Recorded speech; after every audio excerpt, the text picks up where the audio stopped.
ಇಲ್ಲಿ ಒಂದು ಅನಾಚಾರದ ಕೆಲಸಗಳನ್ನೆಲ್ಲ ಮಾಡಿದರು ಕೆಲವೆಲ್ಲ ಮಕ್ಕಳು ಸೇರಿಕೊಂಡು. ಅಂದರೆ ಅನ್ಯ ಕೋಮಿನ ಮಕ್ಕಳು ಮತ್ತು ನಮ್ಮ ಕೋಮಿನ ಎಲ್ಲ ಮಕ್ಕಳೆಲ್ಲ ಸೇರಿಕೊಂಡು ಕೆಲವೆಲ್ಲ ಅಪಪ್ರಚಾರಗಳನ್ನು ಮಾಡಿದರು. ಆ ಸಮಯದಲ್ಲಿ ನಮ್ಮ ಕಾಣಿಕೆ ಡಬ್ಬಿಗೆ ಬೇಡದಂಥ ವಸ್ತುಗಳನ್ನೆಲ್ಲ ಹಾಕಿದ್ದವರು. ಆಗ ಒಂದು ಹಿರಿಯ ವ್ಯಕ್ತಿ ಬಂದು ಅವರಿಗೆ ಬುದ್ಧಿವಾದ ಹೇಳಿದ್ರಂತೆ, ಇದನ್ನೆಲ್ಲ ಮಾಡಬೇಡಿ ನೀವು ಅಂತೇಳಿ, ನಿಮಗೆ ಬೇಕಾದರೆ ದುಡ್ಡನ್ನು ತೆಗೆಯಿರಿ, ಬೇಡದ್ದೆಲ್ಲ ಏನೋ ಕಾರ್ಯಕ್ರಮ ಮಾಡಬೇಡಿ ಅಂತ ಹೇಳಿದರೂ ಕೂಡ ಆ ಮಕ್ಕಳು ಹೇಳಿಲ್ಲ. ಮಕ್ಕಳು ಹಾಗೆ ಮಾಡಿದ ಮಕ್ಕಳು ಒಂದು 2-3 ಜನ.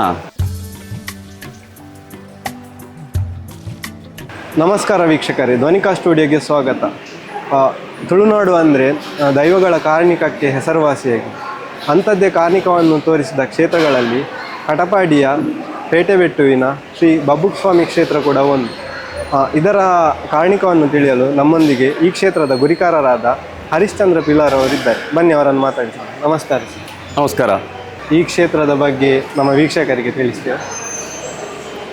ಎಲ್ಲ ವೀಕ್ಷಕರಿಗೆ ನನ್ನ ನಮಸ್ಕಾರಗಳು. ನಾನು ಹರಿಶ್ಚಂದ್ರ ಪಿಲಾರ್, ಅಧ್ಯಕ್ಷರು ಭಗವಾನ್ ಶ್ರೀ ಬಬ್ಬುಸ್ವಾಮಿ ದೇವಸ್ಥಾನ, ಸ್ವಾಮಿ ಕೊರಗಜ್ಜ ಕ್ಷೇತ್ರ, ಪೇಟೆಬೆಟ್ಟು, ಕಟಪಾಡಿ. ಈ ಒಂದು ದೇವಸ್ಥಾನದ ಇತಿಹಾಸದ ಬಗ್ಗೆ ಹೇಳುವುದಾದರೆ, ನಮಗೆ ತಿಳಿದಂತೆ ಈ ಒಂದು ದೇವಸ್ಥಾನಕ್ಕೆ ಸರಿಸುಮಾರು ಒಂದು 500 ವರ್ಷಗಳ ಇತಿಹಾಸ ಇದೆ. ನಮ್ಮ ಹಿರಿಯರು ಭಕ್ತಿ ಶ್ರದ್ಧೆಯಿಂದ ಆರಾಧಿಸಿಕೊಂಡು ಬಂದಂಥ ಭಗವಾನ್ ಶ್ರೀ ಬಬ್ಬುಸ್ವಾಮಿ ದೇವಸ್ಥಾನ ಪ್ರಸ್ತುತ 2000ನೇ ಇಸವಿಯಲ್ಲಿ ಜೀರ್ಣೋದ್ಧಾರವಾಗಿರುತ್ತದೆ. ಇದು ನಮ್ಮ ಪಾಂಗಲ್ ನಾಯಕ್ ಮನೆತನದವರ ಸಹಕಾರದಿಂದ ಆಗಿದೆ. ನಮ್ಮ ಹಿರಿಯರಲ್ಲಿ ನನಗೆ ತಿಳಿದ ಹಾಗೆ ನಮ್ಮ ಹಿರಿಯರಾದ ಅಂಗರಜ್ಜ, ಮೋಂಟಜ್ಜ ಮತ್ತು ಬೊಳ್ಳಜ್ಜ ಅನ್ನುವರು ಇದನ್ನು ನಡೆಸಿಕೊಂಡು ಬರ್ತಿದ್ದರು. ಆ ನಂತರ ಅದು ಸ್ವಲ್ಪ ಅಜೀರ್ಣಾವಸ್ಥೆಗೆ ಹೋಯಿತು. ಅಜೀರ್ಣಾವಸ್ಥೆಗೆ ಹೋದ ನಂತರ ಅದನ್ನು ಸ್ಥಳೀಯರೇ ಆದಂತಹ ನಮ್ಮ ಗುರುವಜ್ಜನವರು ಅದರ ಮುತುವರ್ಜಿಯನ್ನು ವಹಿಸಿ ಚಿಕ್ಕದಾದ ಒಂದು ಹುಲ್ಲಿನ ಮಾಡಿನಲ್ಲಿ ಈ ದೇವಸ್ಥಾನದ ಮೂರ್ತಿಗಳನ್ನೆಲ್ಲ ಇಟ್ಟು ಅದಕ್ಕೆ ಒಂದು ಪೂಜೆ ಪುರಸ್ಕಾರಗಳನ್ನೆಲ್ಲ ಮಾಡಿಸ್ತಿದ್ದರು. ಆನಂತರ 2000ನೇ ಇಸವಿಯಲ್ಲಿ ನಾನು ಆಗಿ ಹೇಳಿದಾಗೆ ನಮ್ಮ ಪಾಂಗಲ್ ನಾಯಕ್ ಮನೆತನದವರು ಈ ಒಂದು ದೇವಸ್ಥಾನವನ್ನು ಜೀರ್ಣೋದ್ಧಾರ ಮಾಡಿ ನಮಗೆ ಹಸ್ತಾಂತರಿಸುತ್ತಾರೆ. ಇದನ್ನು ಹಸ್ತಾಂತರಿಸುವಾಗ ನನ್ನ ಮಾವನಾದ ಬಾಲಕೃಷ್ಣ ಪುತ್ತೂರು ಇವರು ಅಧ್ಯಕ್ಷರಾಗಿರ್ತಾರೆ.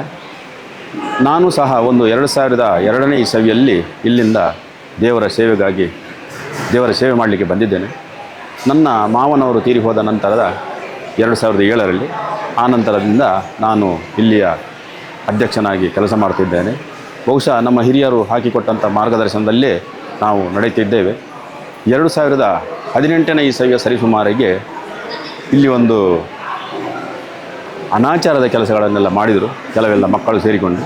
ಅಂದರೆ ಅನ್ಯ ಕೋಮಿನ ಮಕ್ಕಳು ಮತ್ತು ನಮ್ಮ ಕೋಮಿನ ಎಲ್ಲ ಮಕ್ಕಳೆಲ್ಲ ಸೇರಿಕೊಂಡು ಕೆಲವೆಲ್ಲ ಅಪಪ್ರಚಾರಗಳನ್ನು ಮಾಡಿದರು. ಆ ಸಮಯದಲ್ಲಿ ನಮ್ಮ ಕಾಣಿಕೆ ಡಬ್ಬಿಗೆ ಬೇಡದಂಥ ವಸ್ತುಗಳನ್ನೆಲ್ಲ ಹಾಕಿದ್ದವರು. ಆಗ ಒಂದು ಹಿರಿಯ ವ್ಯಕ್ತಿ ಬಂದು ಅವರಿಗೆ ಬುದ್ಧಿವಾದ ಹೇಳಿದ್ರಂತೆ, ಇದನ್ನೆಲ್ಲ ಮಾಡಬೇಡಿ ನೀವು ಅಂತೇಳಿ, ನಿಮಗೆ ಬೇಕಾದರೆ ದುಡ್ಡನ್ನು ತೆಗೆಯಿರಿ, ಬೇಡದ್ದೆಲ್ಲ ಏನೋ ಕಾರ್ಯಕ್ರಮ ಮಾಡಬೇಡಿ ಅಂತ ಹೇಳಿದರೂ ಕೂಡ ಆ ಮಕ್ಕಳು ಹೇಳಿಲ್ಲ. ಮಕ್ಕಳು ಹಾಗೆ ಮಾಡಿದ ಮಕ್ಕಳು ಒಂದು 2-3 ಜನ ತೀರಿ ಹೋಗಿದ್ದಾರೆ. ಅವರಲ್ಲಿ ಕೆಲವರದೆಲ್ಲ ಡಿಸ್ಕ್ ಹೋಗಿದೆ. 1-2 ಮಕ್ಕಳು ಬೈಕ್ ಆಕ್ಸಿಡೆಂಟ್ನಲ್ಲೆಲ್ಲ ತೀರಿ ಹೋಗಿದ್ದಾರೆ. ಆ ನಂತರದಿಂದ ನಮ್ಮ ಈ ದೇವಸ್ಥಾನ ಭಾಳಷ್ಟು ಪ್ರಸಿದ್ಧಿಗೆ ಬಂತು. ಅದಕ್ಕಿಂತ ಮುಂಚೆ ಕೂಡ ಇಲ್ಲಿ ಕಾರ್ಣಿಕಗಳು ಇತ್ತು. ಆದರೆ ಆ ಘಟನೆಯ ನಂತರ ಭಾಳಷ್ಟು ವ್ಯಾಪಕವಾಗಿ ನಮ್ಮ ದೇವಸ್ಥಾನದ ಒಂದು ಕೀರ್ತಿ ಹೆಚ್ಚುತ್ತಾ ಬಂತು. ನಮ್ಮಲ್ಲಿ ಸಾಮಾನ್ಯವಾಗಿ ಒಂದು 20 ಜನ 10 ಸಂವತ್ಸರಿದ್ದೇವೆ. ಇಲ್ಲಿ ದೇವಸ್ಥಾನ ಬೆಳಿಗ್ಗೆ ಒಂದು 8 ಗಂಟೆಯಿಂದ ಸಂಜೆ 8 ಗಂಟೆಯವರೆಗೆ ಸದಾ ಭಕ್ತರ ದರ್ಶನಕ್ಕೆ ತೆರೆದಿರುತ್ತದೆ. ಇಲ್ಲಿ ನಾವು ಖಾಲಿ ಧಾರ್ಮಿಕ ಸೇವೆಯನ್ನು ಮಾತ್ರ ಮಾಡೋದಲ್ಲ. ಧಾರ್ಮಿಕ ಸೇವೆಯಲ್ಲಿ ನಮ್ಮ ಸಂಕ್ರಾಂತಿ ಪೂಜೆಯನ್ನು ಮಾಡುತ್ತೇವೆ ಮತ್ತು ತಿಂಗಳಿಗೆ ಒಂದು 3 ದರ್ಶನ ಸೇವೆಯನ್ನು ಭಕ್ತಾದಿಗಳ ಸೇವೆಗಾಗಿ ಮೀಸಲಿರುತ್ತೇವೆ. ಅದೇ ನಮ್ಮನೆ ವಾರ್ಷಿಕ ನೇಮೋತ್ಸವ, ಹೂವಿನ ಪೂಜೆ ಇಂಥೆಲ್ಲ ಕಾರ್ಯಕ್ರಮಗಳನ್ನು ಮಾಡ್ತೇವೆ. ಅದು ಬಿಟ್ಟು ನಾವು ಶೈಕ್ಷಣಿಕವಾಗಿಯೂ ಕೂಡ ಆಲೋಚನೆ ಮಾಡಿ ನಮ್ಮ ಈ ಭಾಗದ ಗ್ರಾಮೀಣ ಪ್ರದೇಶದಲ್ಲಿರುವಂಥ ಈ ಶಾಲೆಯಲ್ಲಿರುವ SVS ಶಾಲೆಯ ಮಕ್ಕಳಿಗೆ ಪುಸ್ತಕ, ಸಮವಸ್ತ್ರ, ಅವರಿಗೆ ಕಲಿಕೆಗೆ ಬೇಕಾದಂಥ ಎಲ್ಲ ಸಾಮಗ್ರಿಗಳನ್ನು ನಮ್ಮ ದೇವಸ್ಥಾನದ ವತಿಯಿಂದ ಕೊಡ್ತಾ ಇದ್ದೇವೆ. ಇದು ನಮ್ಮ ಭಕ್ತಾದಿಗಳ ನೆರವಿನಿಂದ ಮಾತ್ರ ಸಾಧ್ಯ ಆಗ್ತಾ ಉಂಟು. ಅದು ಅಲ್ಲದೆ ನಮ್ಮ ಸ್ಥಳೀಯವಾಗಿರುವಂತಹ ದೈವ ದೇವಸ್ಥಾನಗಳ ಜೀರ್ಣೋದ್ಧಾರ ಕಾರ್ಯಗಳಿಗೂ ಕೂಡ ನಾವು ಧನ ಸಹಾಯವನ್ನು ಮಾಡುತ್ತೇವೆ. ಮತ್ತು ಈ ಸಮಾಜದಲ್ಲಿ ಅತ್ಯಂತ ಬಡವರ್ಗದಲ್ಲಿರುವಂಥವರು ಯಾರಾದರೂ ಅನಾರೋಗ್ಯ ಪೀಡಿತರಾಗಿದ್ದರೆ ಅವರಿಗೆ ಕೂಡ ಒಂದು ಚಿಕ್ಕ ಮಟ್ಟಿನ ಸಹಾಯವನ್ನು ಮಾಡ್ತಾ ಇದ್ದೇವೆ. ಇನ್ನು ಮುಂದಿನ ದಿನಗಳಲ್ಲಿ ಕೂಡ ಕೆಲವಾರು ಯೋಜನೆಗಳು ನಮ್ಮ ಹತ್ರ ಇದೆ. ಆದರೆ ಭಕ್ತರ ಸಹಕಾರಗಳೆಲ್ಲ ಬೇಕಾಗ್ತದೆ. ಭಕ್ತರು ಸ್ವಲ್ಪ ಸಹಕಾರ ಎಲ್ಲ ಮಾಡಿದರೆ ಇನ್ನೂ ಹೆಚ್ಚಿನ ಒಂದು ವಿದ್ಯಾಭ್ಯಾಸಕ್ಕೆ ಮಕ್ಕಳಿಗೆ ಹೆಲ್ಪ್ ಮಾಡುವಂಥ ಒಂದು ಕಾರ್ಯಕ್ರಮಗಳೆಲ್ಲ ನಮ್ಮ ಯೋಚನೆಯಲ್ಲಿದೆ. ಅದೂ ಅಲ್ಲದೆ ಇಲ್ಲಿ ಸರಿಸುಮಾರು ಒಂದು ದರ್ಶನಕ್ಕೆ ಒಂದು 300ರಿಂದ 500 ಜನ ಭಕ್ತಾದಿಗಳು ಬರ್ತಾರೆ. ಅವರಿಗೆಲ್ಲರಿಗೂ ಬೆಳಗ್ಗಿನ ಚಹಾ ಕಾಫಿ ವ್ಯವಸ್ಥೆ, ಮಧ್ಯಾಹ್ನದ ಭೋಜನದ ವ್ಯವಸ್ಥೆ, ಸಂಜೆ ಊಟದ ವ್ಯವಸ್ಥೆ ಎಲ್ಲ ಸುಸೂತ್ರವಾಗಿ ನೆರವೇರಿಸಲಿಕ್ಕೆ ನಮಗೆಲ್ಲ ಭಕ್ತಾದಿಗಳು ನಮಗೆ ಸಹಕಾರವನ್ನು ಕೊಡ್ತಾ ಇದ್ದಾರೆ. ಅದೂ ಅಲ್ಲದೆ ನಿತ್ಯ ನಿರಂತರವಾಗಿ ಇಲ್ಲಿ ಪೂಜೆ ಪುರಸ್ಕಾರಗಳು ಆಗ್ತಾನೇ ಇದೆ. ಎಲ್ಲೆಲ್ಲಿಯೂ ಮುಕ್ತಿ ಕಾಣದಂಥ ಸಮಸ್ಯೆಗಳನ್ನು ಇಲ್ಲೆಲ್ಲ ಮುಕ್ತಿ ಕಾಣಲಿಕ್ಕೆ ಆಗ್ತಾಯಿದೆ. ಹೆಚ್ಚಿನವರಿಗೆ ಸಾಮಾಜಿಕ ನ್ಯಾಯ ಸಿಗ್ತಾ ಉಂಟು. ಮತ್ತು ಕೋರ್ಟು ಕಚೇರಿಗಳಲ್ಲೆಲ್ಲ ಆಗದಂತಹ ಕೆಲವು ಕೆಲಸ ಕಾರ್ಯಗಳು ಇಲ್ಲಿ ಆಗ್ತಾಯಿದೆ.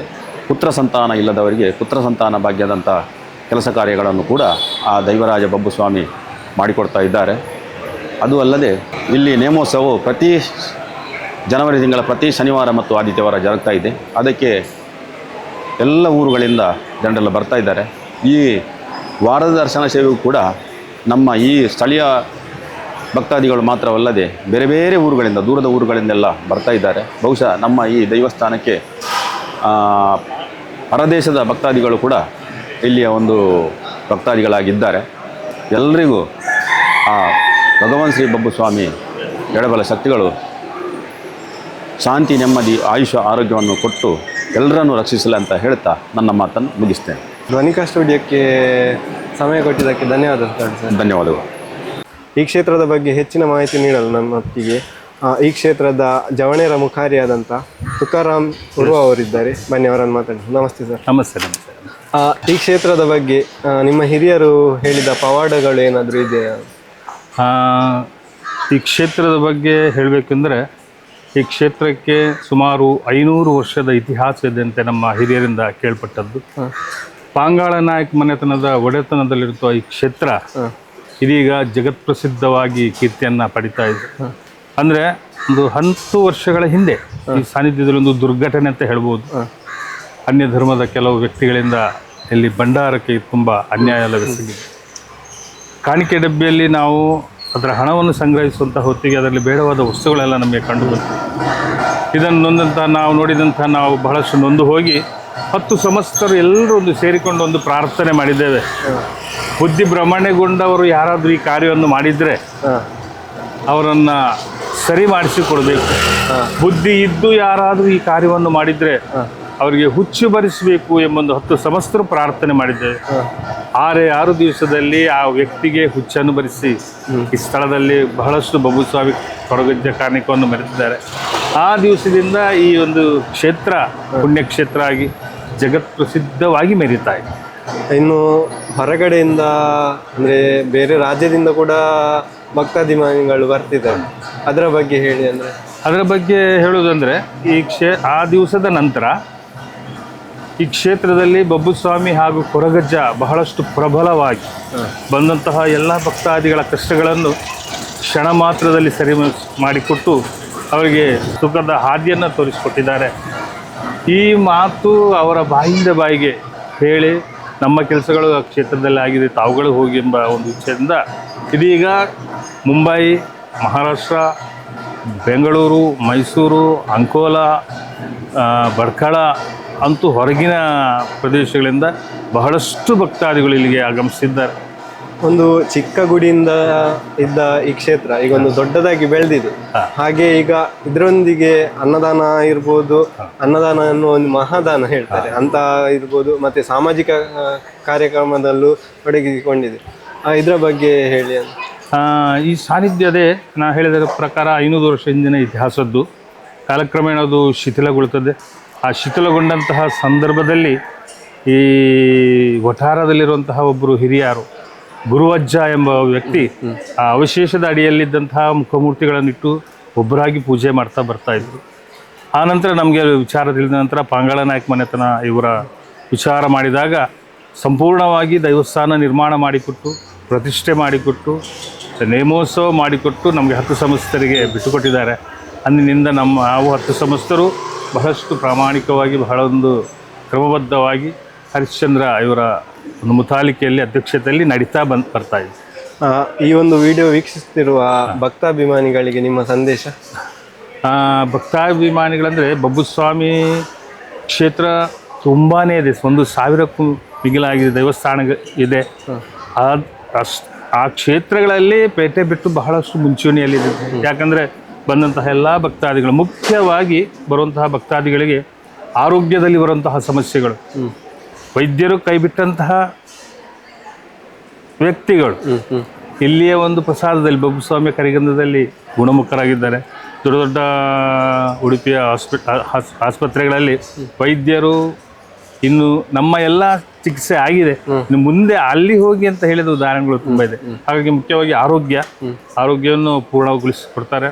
ಅದೇ ರೀತಿ ಕಲಿತಂತಹ ವಿದ್ಯೆಗೆ ಉದ್ಯೋಗ, ಅದೇ ರೀತಿ ಕಂಕಣ ಭಾಗ್ಯ, ಮದುವೆ ಅನ್ನೋ ವಿಚಾರಗಳು, ಆದ ನಂತರ ಸಂತಾನದ ಫಲ. ಪ್ರತಿ ವರ್ಷಕ್ಕೆ ನೇಮೋತ್ಸವದ ದಿನದಲ್ಲಿ ಸುಮಾರು 40-45ಕ್ಕೂ ಮಕ್ಕಳು ಕೊರಗಜ್ಜನ ಮಡಿಲಿಗೆ ಹಾಕುವಂಥ ತುಂಬ ಸಂತೋಷ ಆಗುತ್ತೆ. ಯಾಕಂದರೆ ಒಂದು ವರ್ಷದಲ್ಲಿ ಅಷ್ಟು ಮಕ್ಕಳಿಗೆ, ಅಂದರೆ 15 ವರ್ಷ 10 ವರ್ಷ ದಾಂಪತ್ಯ ಜೀವನಕ್ಕೆ ಕಾಲಿಟ್ಟು ಹೋದವರಿಗೆ ಸಂತಾನ ಫಲ ಒದಗಿಸಿಕೊಟ್ಟಂತಹ ಬಹಳಷ್ಟು ಬಬ್ಬುಸ್ವಾಮಿ ಕೊರಗಜ್ಜ ಮಾಡಿಸಿಕೊಟ್ಟಿದ್ದಾರೆ. ತುಂಬ ಬ್ಯುಸಿ ಇದ್ರಿ, ಆದರೂ ನಮಗೆ ಮಾಹಿತಿ ನೀಡಲಿಕ್ಕೆ ಇಲ್ಲಿಗೂ ತನಕ ಬಂದ್ರಿ.